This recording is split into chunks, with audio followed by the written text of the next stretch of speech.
What's going on, people? Welcome back to the channel. Kagey is here. Listen, we got a special guest today. I was going to bring on a Tottenham fan to talk about the subject that we're going to talk about in the main, but I thought I'd get a professional footballer's perspective on it. And yeah, I've got with me ex-Leeds United midfielder, Bradley Johnson. How's it going, Bradley? I'm all good. I'm all good. How are you? Yeah, man, all good. Listen, people, if you're tuning in now, smash a like as you join in. Subscribe to the channel if you're not already subscribed. And yeah, I mean, I just want to get into with the viewers here. Just a couple of things with the rest in peace. It's a real minor one for, well, not minor because they're dead, but from Home and Away, Dieter Bruma, Shane Parrish, rest in peace to him. Joey Jordison of Slipknot, rest in peace to him. Grew up on Slipknot, so that was big. And of course, at Leeds United, we lost Terry Cooper, so rest in peace to Terry Cooper as well. So another legend gone from the club. So it makes you kind of glad that they had that centenary for the 100-year celebration where they could all get together and just celebrate each other. So, you know, small graces in that. So yeah, man, I mean, and also if you're coming in, just let me know where you're watching from, and then we'll get this going. So yeah, Bradley, you just told me as well there you're out injured. Yeah. Which was a surprise to me. I remember seeing you was hardly ever injured for us and throughout your career. And now you say that you've got a big one. I don't know if you want to say the length of it on here, but yeah, it's a big blow for Blackburn, man. Yeah, no, it is. It's one of them things, like you said there, throughout my whole career, I've never really had any major injuries. And I just think this last year it's hit me. You know, last year there was a lot of games. Obviously our season was surreal last year with COVID, so we were playing every Saturday, Tuesday. Yeah. And I'm getting on a bit now, 34 now. I'm not the young pop I used to be, so maybe it's taking its toll on me. But no, I felt, you know, off season I felt fit. I come back probably the fittest I've been. If people follow me on my socials, you know I'm a keen cycler now. So that's something I've picked up over the lockdown, cycling, and I've just been hammering that in the off season. And yeah, I come back strong. Done the first 2 weeks of pre-season, smashed all the running. As I said, felt fit, and played the first game of pre-season and felt my hamstring go in the first half an hour. Yeah, so I'll be out for some time, and it's frustrating because, as you said there before, I've never really had many major injuries, so to get one that's going to keep me out for a little bit of time, it's frustrating for me, but it's football. You've got to take it. Well, I mean, we're going to get into Blackburn a bit later on and just the prospects of Blackburn season. But, you know, the main thing that we're here for, and I wanted, as I said, I was thinking of getting a Tottenham fan on, but there's a lot of emotion going on with Tottenham fans right now. So I wanted to get a pro baller's perspective of this whole Harry Kane situation. It didn't improve. We're on the second day now where he's, you know, not turned up for training. As a pro baller yourself, have you ever been in a situation like that for yourself, or known a teammate that's had to do that in that instance? And do the other players that are in that room, his current teammates, feel any way towards that guy? I've been in situations before where I didn't get on with the chairman. Yeah. Yeah, I've been in situations like that before. Of course, yeah. Yeah, not so much where, you know, I didn't turn up to train or stuff, but you know, football, as I've got older and you see it's changing now. It's more of a business, and you know, you're only going to hear one side of the story. You know, you heard Harry Kane ain't turned up to training, and there could be many reasons behind that. You know, and I see today that he's had to isolate because he's just come back from holiday. So if that's the case, then you know, it's unfair that everyone jumps on his case and the media jump on it, and it's poor from Tottenham not coming out and saying anything. But no one really knows the real reasons. Obviously, everyone's going to go with the reasons that he's trying to push a move through. If that is the case and he's frustrated like that, you know, myself knowing Harry Kane, playing with him at Norwich, he's not that type of player to kick up a fuss or anything like that. And knowing his character, I think everyone knows what he's like. You know, he's captain for Tottenham, captain for our country. He's not gonna, do what various players have done. You know, you hear all these players where they not turn up to training, don't come in and stuff like that, and throw their toys at the pram. But if he's frustrated, you can, there's two sides to every story. You hear the story that they agreed a gentleman's agreement, which I don't believe in any of that. You know, you can't agree anything with chairman of clubs or chief executive of clubs, whatever. And especially Levy's past. Everyone knows that he's hard to deal with. You heard Sir Alex Ferguson come out not so long ago and said he was the hardest he's had to do a deal with when they done Michael Carrick. But I don't believe in all that gentleman's handshake, whatever rubbish. No. But it's unfair for me to sit here and judge anything because I don't know the true ins and outs. But me personally, knowing Harry Kane, having played with him, that's not in his nature to kick up a fuss. And I've been in teams before where people have tried to force moves and, as you said, not turn up to games, not turn up to training, and people think, that the rest of the dressing room are going to be disappointed in. But things move so fast in football. My example was when a guy, Lewis Grabban, was trying to force a move from Norwich to Bournemouth. And, it was a day of the game. It wasn't ideal. We was away at Rotherham. And he left the hotel and went home. And we didn't find out until we was in the team meeting. But, it was hard for the manager because I don't think he ever experienced anything like that. He was relatively new to the club. Alex Neil had just come in.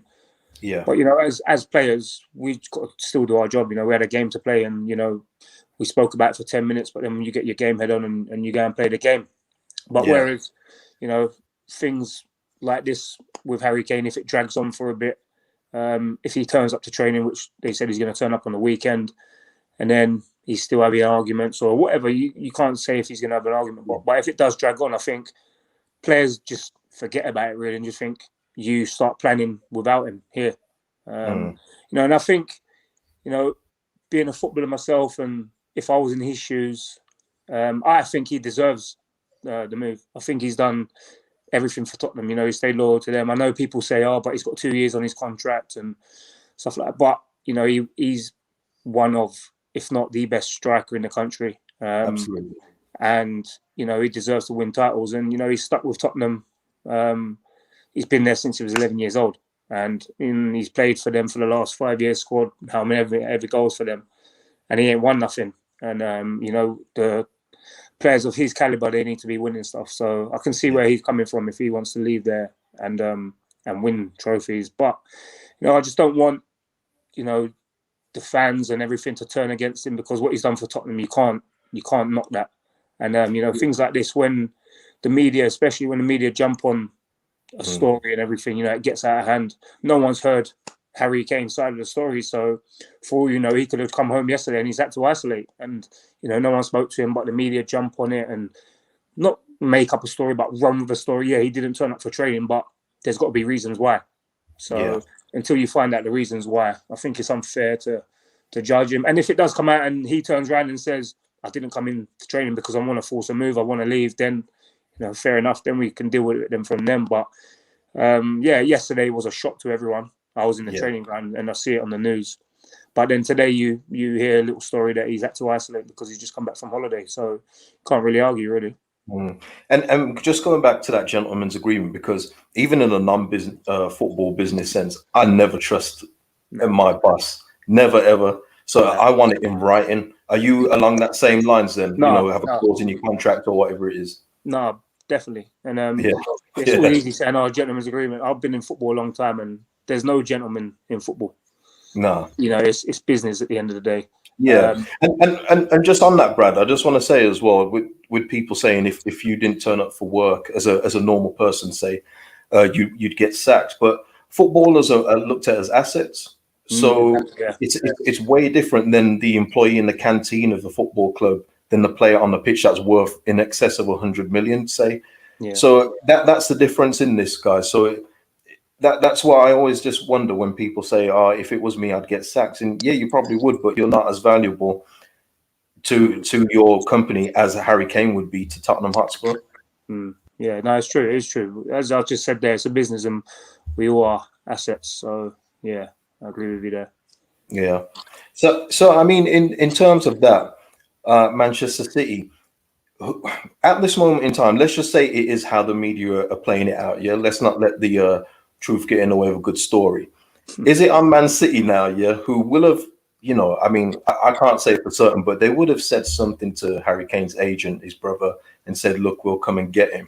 Is it on them now to just come on now and pay the money and say, "Let's get you out of there before this goes any further"?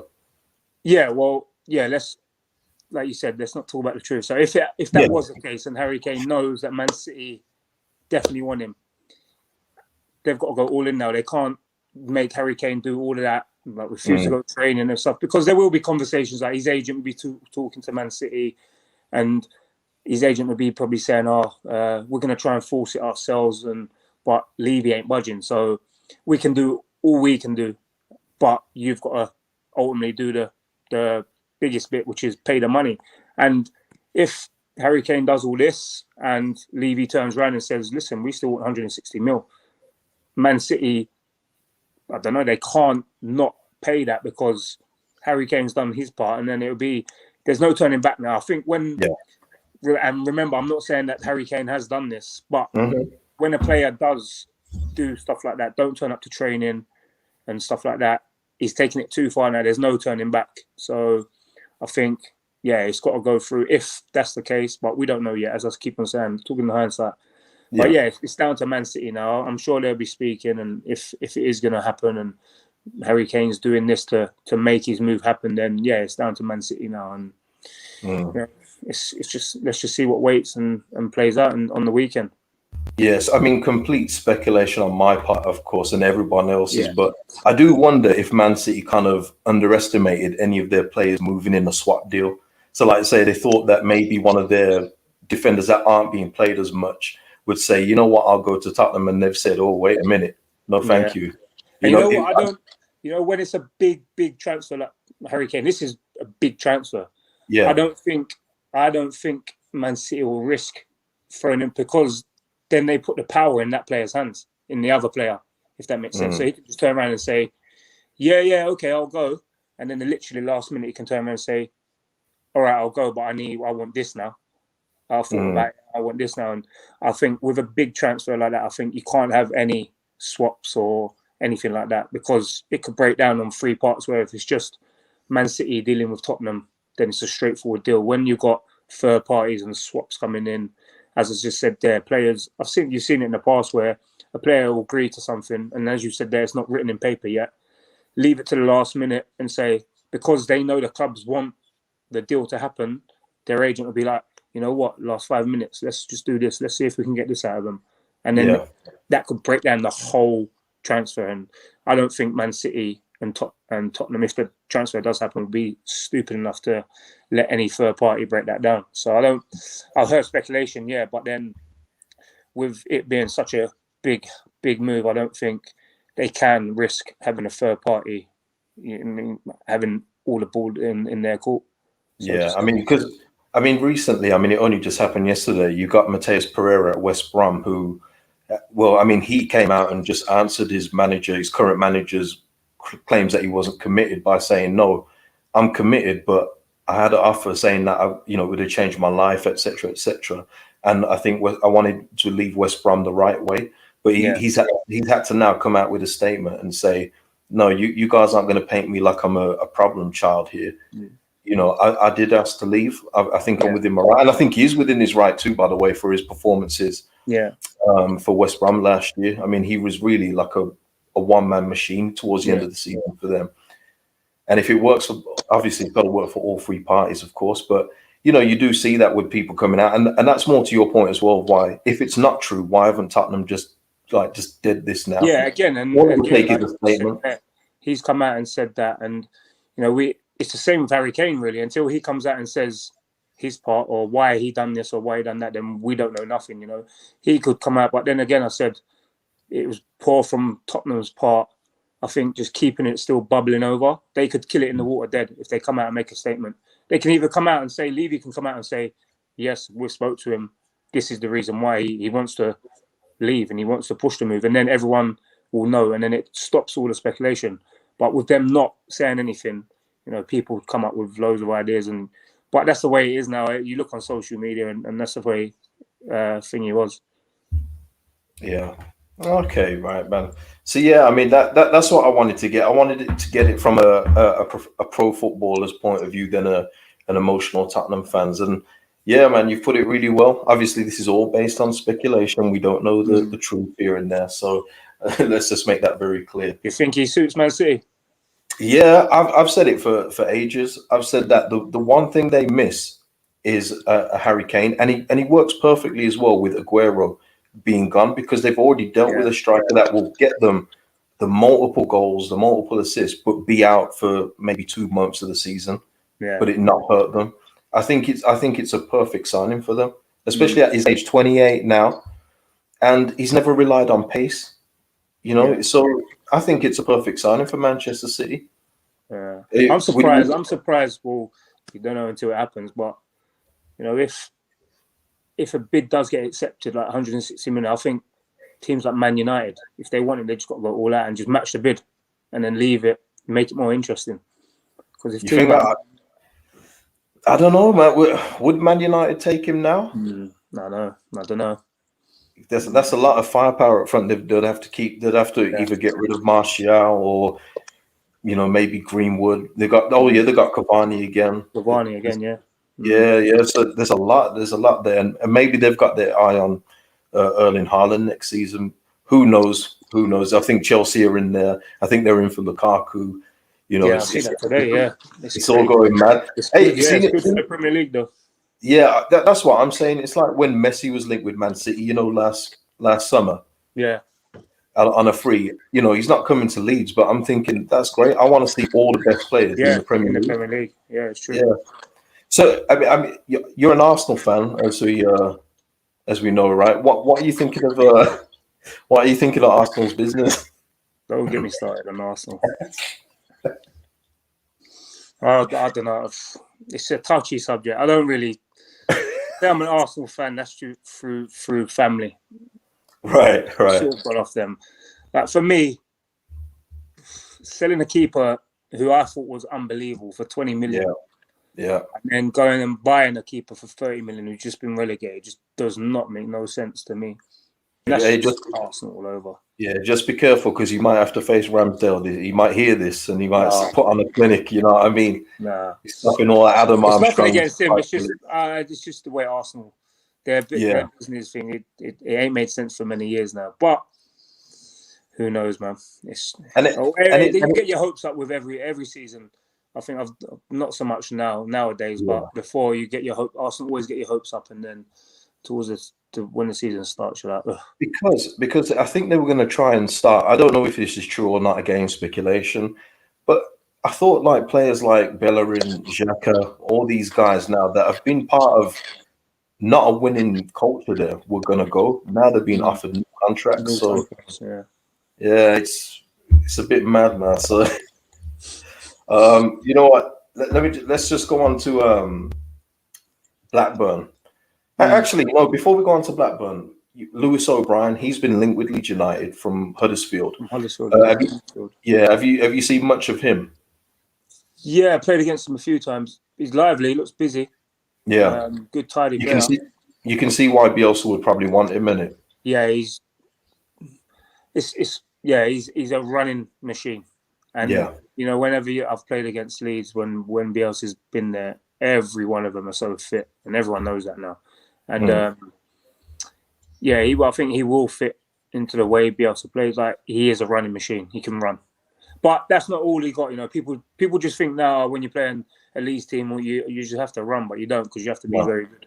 But he is a good player. Every time I played against him, he's done well at Huddersfield. Yeah, and he's left-footed as well. And well, we're not short of left-footed. I swear, all our team is left-footed. Man, it's so mad.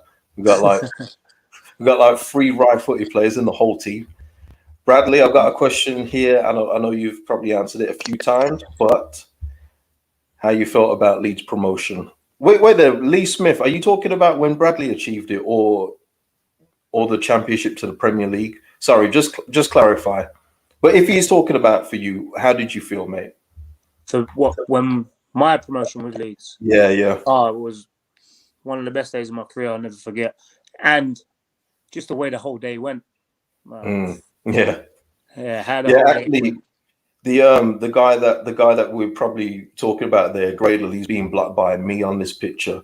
But yeah. I don't know Yeah. if you know or many people know that he was crying his eyes out at halftime. Andy Hughes come in and was going crazy at him. He just done the most stupidest thing in the most biggest game ever. At that moment in time, getting sent off. When was it? 20 minutes into the game or 25 minutes into the game? Yeah, it was early, man. It was early. Yeah, and I remember coming in and our change room was like in the corner. It was like a bench, and his head was just underneath the bench. You couldn't even see his head. You can just see his body out of the bench, and his legs were just kicking the floor. He was crying his eyes out. And then obviously to come out, get into halftime 0-0, we were like buzzing. It's 45 minutes now. Anything can happen, and then to concede a goal within 2 minutes of the first start of the second half, and then the emotions of that day when Johnny come on and got the equaliser. Yeah, and then I set up bets for the second goal. I'm just like, I set up. Yeah. No, I think and I think everyone in that stadium, if you wanted a ball to drop in the 6-yard box to anyone, I think everyone would have put their money on bets. Yeah. And he just finished it off, and I still get goosebumps watching the video of that goal, because I can just remember what I was doing, that jump where I was jumping up because I knew he was going to score before it went in. And the emotion when he scored that, the celebrations, and obviously after the game, I've still got the photo of me up in my house where the fans are lifting me up. I've got my hand up, so that photo in my games room. But yeah, it was that day for me was a day I'll never forget, man. Yeah, it was a long, from when I signed for Leeds. I signed the season, we had the 15 points deducted, and when I signed there, and then Wisely signed me, and then he left 2 weeks later, and then obviously Gary McAllister come in. We got to the final of the playoffs, and then lost that in Doncaster, and it was just the season after that, going out on loan to Brighton. It was just a long 2 years for me, and then coming back under Simon Grayson and eventually getting promoted was unbelievable. Yeah, I mean, this isn't supposed to be a historical show, because I mean Bradley's talked about this stuff many times, but I just want to put my point across. And I know that we had a difficult chairman at the time, but if we could have kept that team together with Beckford in the Championship plus a few bodies, we would have been promoted. Do you know what? That was our argument as well. Not our argument, but that was the feeling within the club. Our first year back in the Championship, we done well, and I think come December, January time, we just needed just a few more bodies, like a little bit more experience to help us come in. And Simon Grayson was after that. He was asking the chairman, and he'd probably say himself, and he just weren't interested in investing in the team. I think he was more interested in building a hotel or whatever he wanted to do on Ellen Road. Yeah. It's so mad, Brad, because I mean, I was at an away game. I was at the one where we lost to Sheffield United, and I could just see the players were just tired. And it was like the beginning of March, and I could just see that the players just needed like a little break. They needed a couple of new bodies in there just to refresh the team. I mean, people forget as well, man. We had Kasper Schmeichel in goal as well. Yeah. We had a really, really good team. And it just needed a better beefing out of the squad. And I really do believe, because we fell away in it. I think, didn't we finish like seventh? Yeah. So in your first season back, finishing seventh. And if we added bodies in January just to help us, as you said, because the Championship's demanding, every single game is demanding. And we had maybe a smallish squad going in because, a lot of people played a lot of games that year. So come January, you needed to freshen up a little bit and bring maybe 3 or 4 more bodies in. And that's what the manager wanted. And that's what the players wanted as well, because it was our first time in the Championship. And we were like, we can do this. Like, we've got a good chance of getting out. And, it just weren't meant to be. And then obviously maybe that guy's question is asking me what it felt like when Leeds got to the Premier League. And yeah, I was just going to go back to for me, it was, I know I left a long time ago, but man, I've always said Leeds deserve to be in the Premier League, and I wish. One thing I do is I wish I played for Leeds in the Premier League because, man, it's an unbelievable club. And when they did get promoted, I said to Calvin after the famous playoff game that I was involved in. Sorry. Yeah. I said to Calvin, when and that as well. I talk about the promotion game, but that game, the Leeds Derby game, again is one of the best games I've been involved in. I was depressed for a week, Brad. I was depressed. Yeah, for I know a week. it wasn't the best for Leeds fans, but atmosphere-wise, build up to the game with everything that happened during the season, obviously with the Spygate and stuff. That game, the atmosphere. I remember speaking to the boys like Mounty and Harry Wilson before the game. I said, "You're never going to ever play in a stadium like this tonight." The atmosphere, and I remember walking out before we do the lineup and the fans singing, marching on together. I remember Mace and Harry looking at me and fucking hell, they couldn't believe how loud it was. I was like, I told you. But I remember speaking to Calvin after that game, and obviously he was in tears because he was gutted they didn't get promoted. And I said, listen, like, you will get promoted with his team. And before that, even when there was rumours about him going, he said to me privately, he said, I'm not going, I want to stay and get this club promoted. I said, if you do that, you're going to be a legend at the club. Yeah. Coming and from he is. the club, being clapped in, and he's done that now. And he's kicked on massively. Massive. Massively. He's done unbelievable in the Euros. But yeah, for me, seeing them get promoted, it was a proud moment for me because they deserve to be there a long time ago. It's taken a long time. But, Too long. With the team that they...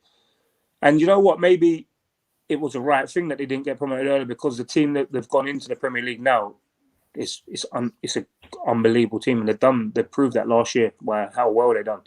And hopefully they can do that again this year. I think they didn't want to maybe go up too early and then struggle in the Premier League and get relegated and stuff. But I think Leeds now, they're back where they belong and they are a Premiership side. They ain't got to worry about relegation no more. Yeah, I'm the same as well.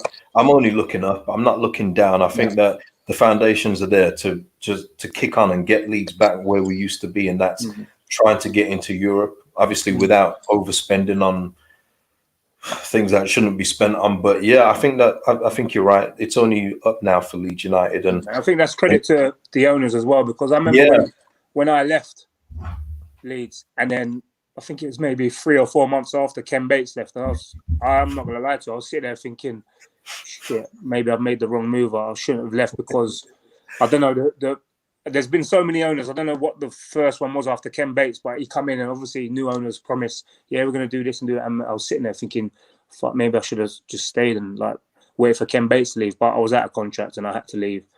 But yeah, I remember sitting there thinking, I should have stayed. Ken Bates has left now and new owners come in and Leeds might get promoted now. But it's taken them long enough. But now, the club's run properly now. And it's, as you just said there, the only way to look is up. And I feel they deserve everything now. And just before we move on to Blackburn, because John H has actually got a question there that I think is good, but I just need to know, were you and Johnny Howson a package at some point in your careers? What was going on with that, man? Leeds, the Norwich thing, the whole Norwich thing was all crazy for us. We was just like, why is everyone going Norwich? But yeah, I know. And then Middlesbrough. Yeah, who was it? It was me, Luciano, then Snoddy, Sam Byron, Howson, Steve Morrison. He came the other way, in that Betfield trade. A lot of things, but we were a good team. We were a good team. So you picked talent well. That's what I was saying. It was just funny, just like how you and Johnny Howson just seemed to move like everywhere together. It's like they just knew it worked. Whoever got you just knew that the Howson Johnson thing was a thing that worked. So going on to Blackburn now. This is a good question because obviously Adam Armstrong has been linked many times. There's plenty of fans in the Premier League that say they want him, etc. Hey, this guy didn't put it. It's Ben Brereton DIAZ. That's his name. Do you think they could hack it in the Premier League? Yeah, I do think they could. Armour, he's just a natural goal scorer. And in the Premier League, depending what team you're in, obviously, as a striker, you don't really need to do much but score goals. And, if you're in a good team who've got good players around and they're going to feed you and they're going to put chances on a plate for you, and all you got to do there is finish it. And he can finish left foot, right foot. Not sure about his heading because he's 2 foot tall, but no, he's a natural goal scorer, and he's lightning quick, and that's always a big plus. Brereton DIAZ. DIAZ, yeah. I don't know what's happened to him over the last year. He's doing Pepsi and everything now. Yeah, he is kicked on massively. You know, when I first come to Blackburn, I think he struggled, and I don't know. He'll probably agree with me here. It was his confidence. You know, he was a young boy coming from Nottingham Forest, and he come with a big price tag for Blackburn. I think they spent 7 million on him. And, you know, I think that played a big part in him, and fans used to get on him for that. And you know, he found his first season and a half hard. And you know what? I've said this before, that obviously it's not the same like what happened last year with no fans and COVID, but I think it helped a few players with there not being fans in the stadium. I said that, Brad, and sorry, just to interrupt. I have said that. I know the line that every player and manager will have to give is that we miss the fans, but I know for a fact, low-key, there's a few players that are just glad with no fans there, like sign at every missed pass or booing every missed shot or whatever it is. There must have been quite a few that were relieved of that. And I say that about him, and he probably might agree with me. You know, he did find it hard when the fans did give him a little bit of stick. You know, the odd few, because he come with that price tag, and he didn't fire on all cylinders straight away. He took some time to get going. But yeah, last season with no fans there, he just, you know, not that there weren't no pressure because we were playing to win every game, but for him, I felt, as you just said there, if he ran with the ball and lost it, maybe under fans who were groaned a little bit, the next time he got it, he would have just passed it. But last season, there was many, I can pick loads of games where he picked up the ball from our own half and got the whole team up the pitch, and he's just kicked on massively, and that's what confidence can do for you in players. You know? And he's done that last season, kicked on, done well, got into the Chile team, come out of nowhere. For America, and he's just kicked on massively, and he's come back, and I watched a Leeds game when he come on in the last half hour or something, and he done well. He just looks a totally different player. And he's going in one direction. Did he talk about the Messi adventures or anything else like that? He you know, he didn't swap one shirt. That's what I can't get in my head. Oh, He no. played in the Copa America and he didn't swap one shirt. He played against Brazil, Argentina, and Uruguay, and he didn't get one shirt. He's a bit. Oh, okay. Man. He's a bit. I mean, he weren't starstruck, but he's not the smartest. And I was saying, Brio, like, he probably will. He's going to play against them again because if he does get into the qualifiers, he'll play against them again. But I said to him, make sure you get a shirt or something. And he was out there for 6 weeks. I don't think he learned the language once. He only says vamos. That's all he understands. But a life-changing experience for him, man. Yeah, man. And that's only going to benefit you guys, especially if he stays there past the transfer window, which hopefully he does for you. But just going back to Adam Armstrong, what I see in him is a lot of what I see in like Ivan Toney, where if a club doesn't take a chance, they're going to regret it. And this is not doing your Blackburn people any good, so apologies. But what I'm talking about is when a player goes to another club for a cheapish price, does well there, and then the next big club has to then pay a premium. You know, you see all the time. You've seen it now with James Maddison. He went from Norwich to Leicester, where one of the big boys could have taken him from Norwich, but now they're going to have to spend 60, 70 million on him. And I think Adam Armstrong probably falls into that bracket too. And I think, again, the amount of talent that's come out of the Championship now, the Championship is, for me, it's just getting bigger and bigger. And, you know, you see the likes of Ollie Watkins, the price that he went for to Brentford to Villa. And I think that not kills players like Armstrong, but it puts the market higher because people are thinking, Blackburn might be thinking if Brentford can get 25, 30 million for Ollie Watkins, we can get that for Armstrong. You know what I mean? And stuff like that, you know, but the bar has been set high now, that the amount of quality that we're getting out of the Championship and going into the Premier League and doing well. You know, it's not like these players are going to the Premier League and finding it hard. They're going into the team and doing well. So, And I think that's where the quality in the Championship's getting better. That there's a lot of players now, quality in the Championship, who can handle the Premier League. Yeah, I mean, listen, Brad, I mean, when we were still in the Championship and I'm going on Premier League podcasts, and I'm telling people about Eze, I'm telling people about Jared Bowen. Yeah. They're like, oh, yeah, but can they make it? I'm saying, yeah, man, these players have got something extra in them. They can definitely do it. And West Ham have actually benefited from that. And also with Said Benrahma as well. And I think he's due a big season this year as well. I think he's going to do well. And there's just plenty of talent. You know, Crystal Palace have done it again with Michael Elise from Reading. Yeah, from Reading, yeah. So, yeah, I mean, there is, man. There's just so much good talent in the Championship now. It's not all just pie and mash football. There's actually some ballers in that league. And I think Premier League clubs probably need to take more note of that instead of, and I'm not a Brexit guy, don't get me wrong, but instead of going to, like, you know, Liga 2 and getting Oscar Lopez for 15 million and then it never works out. Give a chance to some of the homegrown talent, man, and keep the money in the English pyramid. Man, that did sound Brexit, actually. I'm not a Brexit, guys. I'm just saying there is talent in the Championship. No, I agree with you. And there's a lot of talent as well. These young lads at like Premiership clubs who are brave enough to come down to the Championship. We had a kid last year, Harvey Elliott. Oh, yeah, bad boy. And I still can't believe when I was playing with him that he was 17, 18 years old. Frightening. And we've got a young lad at our place as well, Tyrese Dolan.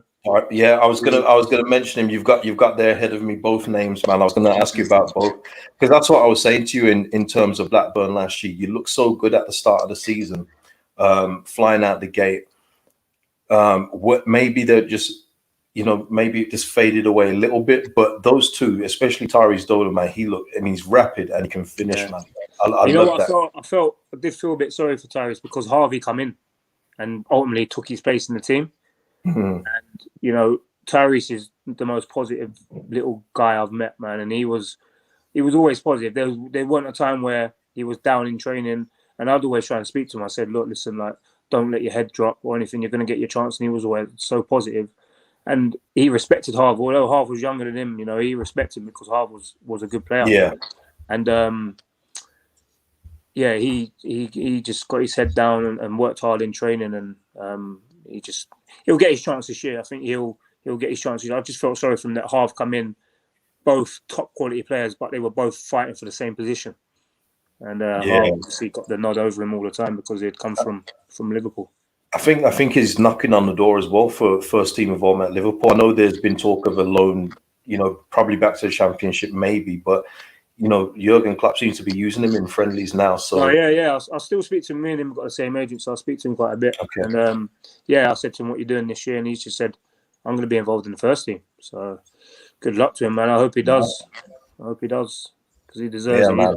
He's you know, I've been in the game a long time, and I've come across players who come from big clubs, and you know they're good, and they sort of used to turn their nose up at dropping down the league, come to the Championship, and they got all the talent in the world, but their attitude weren't right. And you know, these young kids now, I said it before with playing with Mason Mount, his attitude was top notch, you know, and Harvey Elliott's the same. You know, these kids, they are good talented wise, but talent can only get you so far. You know, you got to have the right attitude, and they deserve to be in the positions they are in now because they've worked so hard for it at such a young age.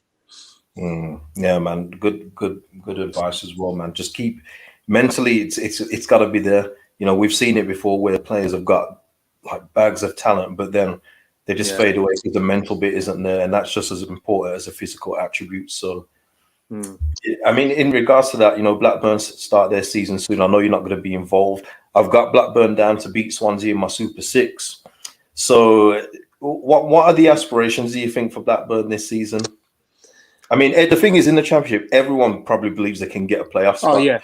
Which is what I love about the Championship. Everyone just like always, and the thing, there is always, like you say, that surprise package every single year in the Championship. Yeah, like Barnsley last year. Barnsley, yes. Yeah, but no, the aspiration is always the same to, as you say, try and get out of the league. But for me, I've played in every league in England, from League 2 to up to the Premier League. Championship, hardest league by far.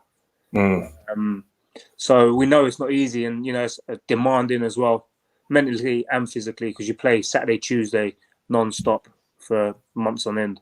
Whereas the Premier League, you play every Saturday, unless you're in Europe or anything. But yeah, same aspirations is obviously to get promoted. But we lost a lot of players last year. Some senior players, some key players. Stuart Downing. Stuart, yeah, he's just retired. Unbelievable player. What a guy he was as well to have around. But people maybe look at these sort of players who don't play much. Like I'm talking about Elliot Bennett here, my good friend. He didn't play that much for us last year, but behind the scenes and in the change room, them players are big to have.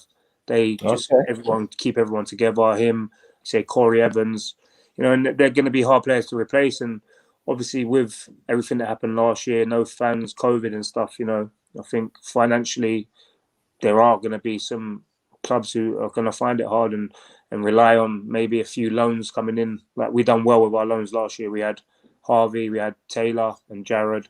Taylor again was an unbelievable centre half, and Jared, he picked up an injury.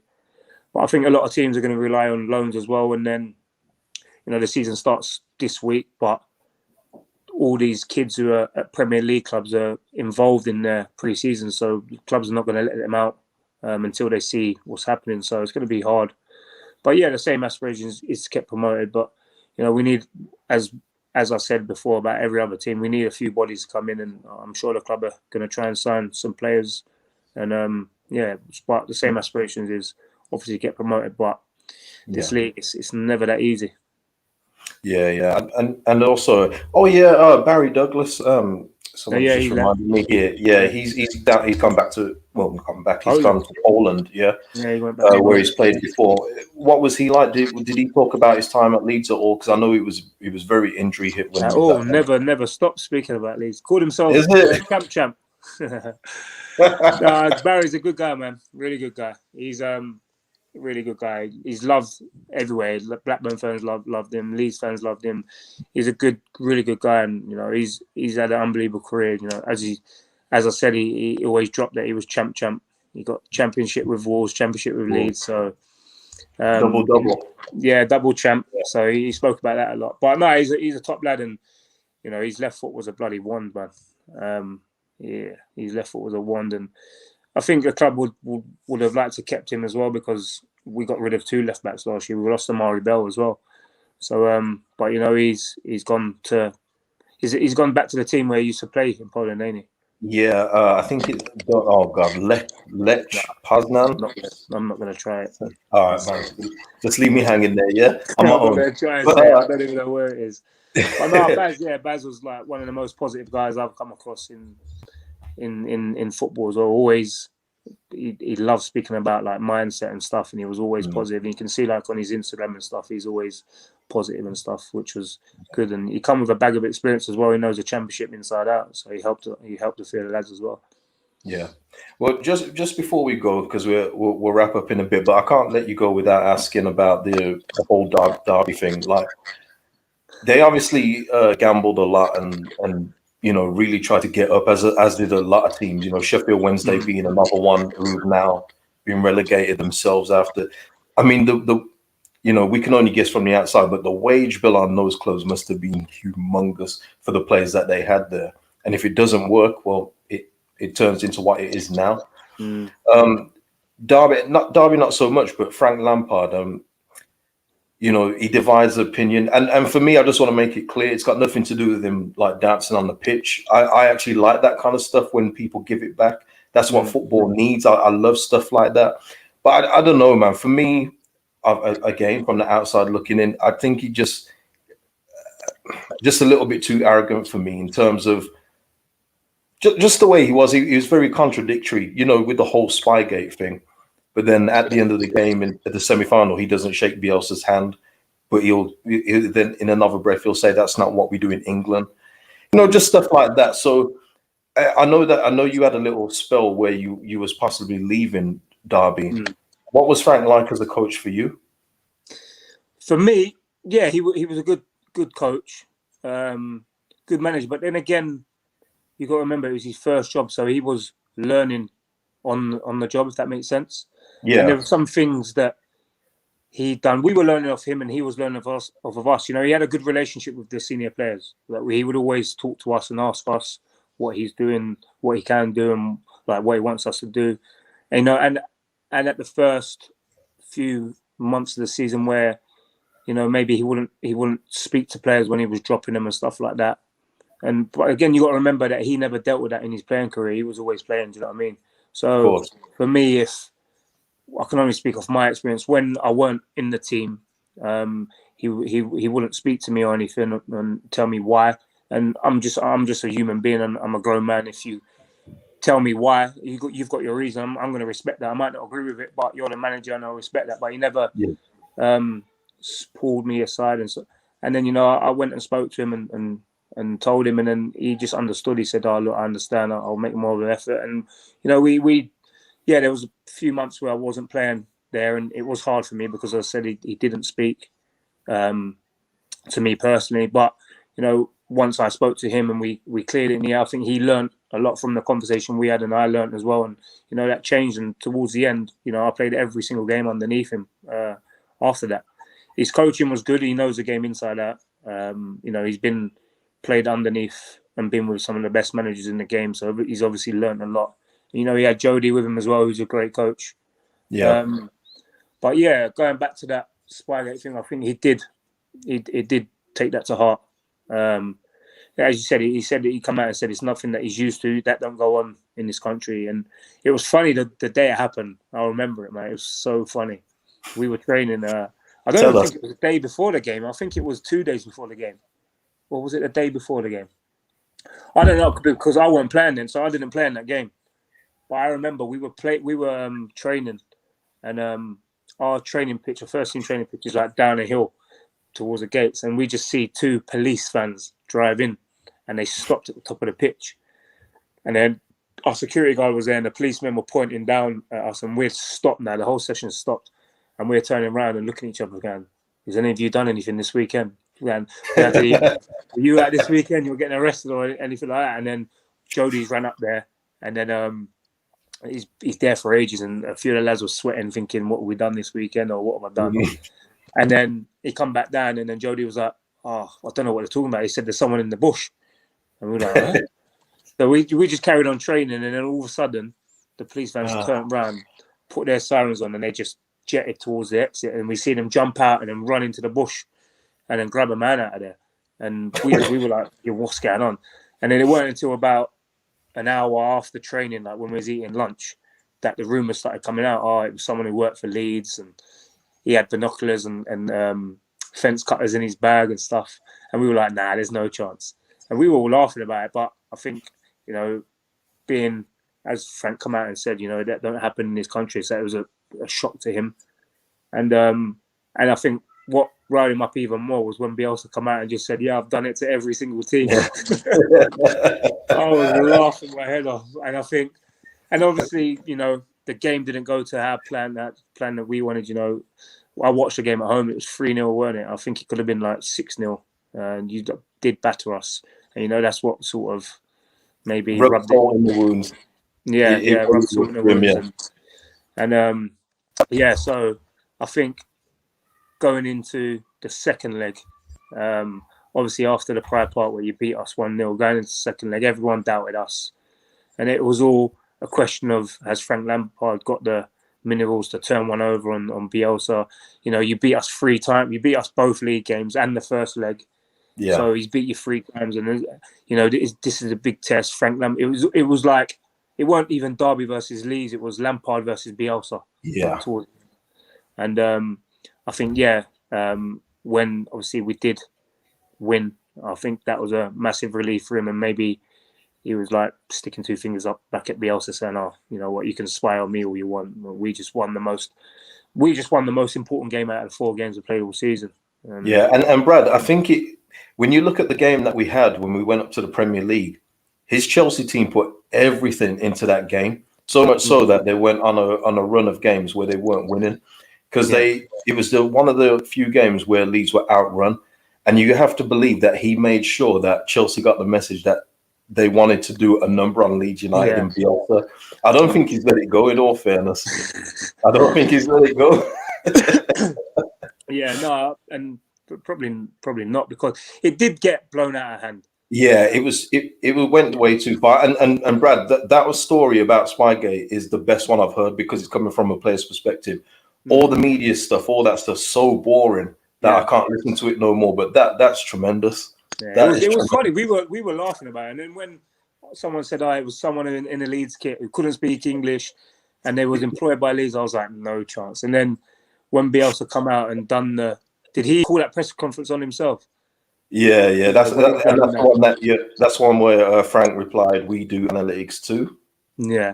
When he come out and done that, I think we were laughing. But I think the media and stuff turn it into Lampard versus Bielsa, and I think that's what rallied him up a little bit. And you know, going into the second leg, it weren't Leeds versus Derby; it was Bielsa versus Lampard. And it was. You know, Frank, he's a winner. He's been a winner his whole life, his whole footballing career. He wants to take that into management, and you know, he wanted to win so bad, and he did. And I think he celebrated on the pitch and obviously in the change room after. Yeah, but it's interesting that you say it's interesting that you say that about Chelsea when Chelsea played Leeds, because I can imagine he ain't let it go. It really was. Yeah, Chelsea at that time were still gluing together because all the new signings had come in, but they were running. They were everywhere. They were literally they played us off the park. In all fairness, that was one of the few games where Leeds just weren't in it. And even though we scored that game, it was 3-1. Bamford scored, but they were really up for it. And you just know that's a message from the coach. It had to be, because they never played like that against anyone else. So. Guys, like the stream if you haven't liked the stream already. If you're new to the channel, subscribe. Brad, have you got anything else you want to say? Plug. Sorry, say that again. My screen went blank there. It's all right. I'm just wrapping up now. I'm just asking if you've got anything you want to plug, anything you got coming up. Oh no, nothing. Just thanks for having me on, man. I've enjoyed the chat. No, man, it was good memories, man. Yeah, no, it was good to have you on, man. Yeah, and I'm glad I went for the pro footballer perspective, the Harry Kane thing. You really give me another perspective on that. So thank you for that, and hopefully you've done that for the viewers. People, if you haven't subscribed to the channel, do so. Smash the bell on the channel as well for the subscription, so you know when I'm going live, so you don't miss things like this. And Bradley, thank you for coming on, man. No problem. And hopefully we can do this again sometime. Yeah, definitely. Let me know, man. I'll jump on again. Yeah, man. No problem. Oh, hold on, Lee Smith. I don't know if you want to say this on air. How long are you going to be out for, Brad? Hopefully not too long. Not too long. Go with that, okay, guys? It's undisclosed, okay? All right. So peace out, Pete. Yeah, man. Undisclosed. This was look at that. There you go. Look at this, Brad. Yeah. This was good. I had no idea what Bradley was like. Pleasant surprise. That's what we like to do, man. Show these guys that they're human beings, okay? Yeah, just a normal guy. Just a normal that plays football and does amazing things. But yes, just normal. Just normal. Everything else. But yeah, seriously, guys, thank you for tuning in. If you're watching the replay, drop your comments below and let me know what you think about the stream. Peace out, people.